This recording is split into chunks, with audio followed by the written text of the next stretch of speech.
अगर आप दिल्ली से ग्वालियर की ओर यात्रा करने निकल रहे हैं, तो सावधान हो जाइए, क्योंकि आगरा जिले की सीमा पार करते ही नेशनल हाईवे संख्या 44 पर आपको सड़क नहीं, बल्कि गड्ढों की भरमार देखने को मिलेगी।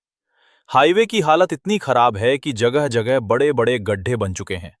वहीं सर्विस रोड पर जल भराव होने से सड़क नजर तक नहीं आती। ऐसे में वाहन चालकों को बेहद धीमी गति से वाहन चलाना पड़ रहा है। अगर किसी ने तेज रफ्तार में वाहन दौड़ा दिया, तो वाहन को नुकसान होने के साथ-साथ दुर्घटना की आशंका भी बनी रहती है। NH-44 पर गड्ढे और जलभराव बना खतरा। NH-44 पर हालात ऐसे हैं कि सड़क कम और गड्ढे ज्यादा दिखाई देते हैं। गड्ढों में पानी भर जाने से अंदाजा लगाना मुश्किल हो जाता है कि सड़क कहाँ है और गड्ढा कहाँ। इसी कारण आए दिन वाहन दुर्घटनाग्रस्त हो रहे हैं। वाहन चालक गड्ढों से बचने के चक्कर में आपस में भिड़ जाते हैं, जिससे हादसे होते रहते हैं। टोल वसूली लेकिन सड़क बदहाल। नेशनल हाईवे अथॉरिटी यानी NHAI ने उत्तर प्रदेश के आगरा जिले के सैया और मध्य प्रदेश के मुरैना जिले में टोल प्लाजा बना रखे हैं। साथ ही ग्वालियर बाईपास पर भी टोल टैक्स वसूला जा रहा है। वाहन चालक इस उम्मीद में भारी भरकम टोल टैक्स देता है कि उसे चिकनी और सुरक्षित सड़क मिलेगी, लेकिन हकीकत इससे बिल्कुल उलट है।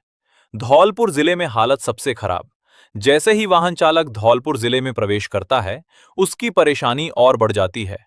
चंबल बॉर्डर से लेकर बरैठा तक करीब 27 किलोमीटर का मार्ग बेहद जर्जर हालत में है।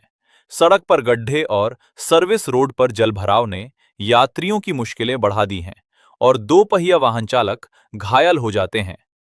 मनिया कस्बे में सर्विस रोड बना तालाब। धौलपुर जिले के मनिया कस्बे में स्थिति और भी गंभीर है। यहां हाईवे के दोनों तरफ बड़े-बड़े गड्ढों के साथ जल भराव बना हुआ है। स्थानीय लोगों का आरोप है कि हाईवे किनारे बने नालों की कई सालों से सफाई नहीं हुई, जिसके कारण पानी निकासी बंद है और सर्विस रोड तालाब में तब्दील हो चुकी है।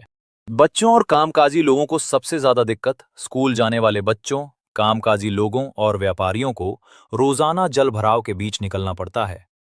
कई लोगों को मजबूरी में वैकल्पिक रास्तों का इस्तेमाल करना पड़ रहा है। बारिश खत्म हुए कई महीने बीत चुके हैं, लेकिन सर्विस रोड पर पानी अभी जमा है। स्थानीय लोगों ने बताई परेशानी।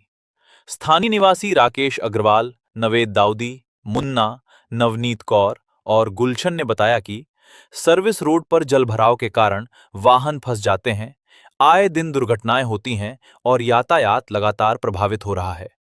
दो पहिया वाहन चालक रोज चोटिल हो रहे हैं। क्या नाम है? नवनीत कौर। कौन सी क्लास में पढ़ती हैं? 11th। क्या हालात हैं हाईवे के?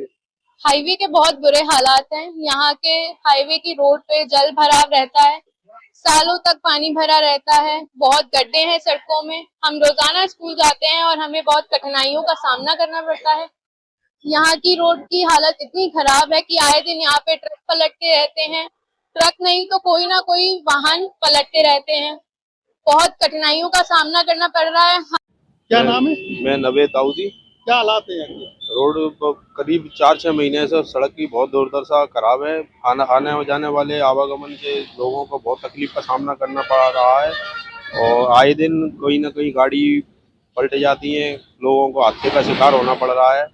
और इसमें लोग कोई NHAI के अधिकारी वगैरह को कोई अवगत कराने के बावजूद भी अभी तक कोई कार्य का प्रोत्साहन नहीं दिया गया और कितनी कॉलोनी होगी यहाँ? 1 दर्जन से ज्यादा कॉलोनियां प्रभावित है। लोगों को आवागमन में काफी परेशानी का सामना करना पड़ रहा है और NHAI के अधिकारियों ने इसका पानी जल भराव के लिए कोशिशें भी की, उन कोशिशों में कामयाबी नहीं मिली। उन्होंने सड़क के बंद नालों को खोलने की काफी कोशिश की, पर उसके बावजूद भी पानी का निकास अभी तक नहीं हो पाया है, जिसके लिए कई शिकायतें करने के बावजूद ना तो NHAI ना कोई हाईवे NH11 NH44 पर गड्ढों का सड़क का बहुत दुर्दशा, दोनों तरफ से रास्ता आवागमन पूरी तरीके से बंद है और पानी का जल भराव काफी समय से लगातार भरा हुआ है। उसका कोई निकास की अभी तक कोई सब वो नहीं हो पाया अभी तक। क्या नाम है? गुरशब्द सिंह। कौन सी क्लास में पढ़ते हैं? 8th class. क्या हालात है हाईवे के? हाईवे के बहुत ही ज़्यादा बुरे हालात हैं। यहाँ हम डेली स्कूल जाते हैं, यहाँ से सुबह सुबह। यहाँ के हालात इतने ज़्यादा ख़राब हैं कि रोडों पे पानी भरने की वजह से हमें बहुत ज़्यादा टाइम लगता है और अभी कुछ टाइम पहले ही एक बस फंसी हुई थी यहाँ पे, उसकी वजह से हमारा पूरा आधा घंटा खर्च हो गया था। और हमारा सरकार से अनुरोध है कि ये रोड जल्द से जल्द सही की जा सके ताकि इस पे और अन्य एक्सीडेंट ना हो पाए। क्या नाम है? मुन्ना खां। अच्छा, क्या हालात है यहाँ के? हालात तो ऐसे हैं कि बस कुछ पूछो ही मत ही। धंधा रोजगार सारी दुकानें तो काम बंद है। इस पानी की वजह से कोई मार्केट में यहाँ पर कोई आते ही नहीं है काम कराने के लिए। दूसरी बात यह है कि यहाँ से स्कूल की बस अभी निकली थी, पलटते से बच गई। बच्चों की बस जाती है स्कूल के, निकलते स्कूल में जाती है, पलटते पलटते यहाँ गड्ढे हैं, बिल्कुल बाल बाल बच गई, बिल्कुल पलटते। अभी एक दिन मैं खाना खा के आ रहा था शमसू मार्केट में से, SK गार्डन से, तो वो दोची पता नहीं पड़ा, रात के टाइम में दोची लगी, मैं विशेष को लेके आ रहा था, बैठाल गए, दोची में बच्चा था छोटा मेरा उसके हाथ में, तो वो दोची में खड़ा घरवाली गिर पड़ी, गिर गई तो उसके ये हड्डी के जो कोनी की हड्डी फ्रैक्चर हो गई। फिर मैंने क्या कहते हैं त्यागी जी के यहाँ पे मैंने उसका इलाज कराया, हड्डी का मैंने ऑपरेशन वगैरह कराया। हालत तो ये है, आए दिन गाड़ियां स्कूटर मोटरसाइकिल आए दिन यहाँ पटकते रहते हैं, गिरते रहते हैं। फिर इसका टोल टैक्स वाले जो टोल टैक्स का बात कर लेते हैं, जब रोड नहीं बनाते पैसा का बात कर लेते हैं। भाई टोल टैक्स वाले जो टोल वसूल करते हैं, आज 2 साल हो गई, खूब कहते हैं, खूब टीवी पे आता है, खूब मोबाइलों पे आता है, मैं इसका क्यों नहीं सुनवाई होती है? ना तो विधायक ना कलेक्टर साहब ना इसका कुछ भी नहीं, इसका क्यों नहीं करवाते हैं इसका? भाई ये थोड़ी, इसका तो पैसे देते हैं ना पब्लिक। भाई टोल का पैसा काय बात का जाता है? भाई टोल का पब्लिक जाता है, उसमें पैसा लगा, इसको सही करा, थोड़ा सा टुकड़ा है, ज्यादा 1-1.5-2 किलोमीटर का टुकड़ा होगा, 1-1.5-2 किलोमीटर का। भाई इसको करवाए ज्यादा, ये कम से कम जो घायल हो रहे हैं, चोटीले हो रहे हैं, गिर रहे हैं आज दिन, इसमें एक आध दो कहीं मर भी गए हैं, इनका इंतजाम तो होना चाहिए ना। NH44 की जो सड़क है वो उसमें भी तो गड्ढे हैं। हाँ NH वाला, ये भी NH और NH वाले गड्ढे हैं, वो दोनों साइडों में गड्ढे हैं, उस साइड में भी और इस साइड में भी है पुल के।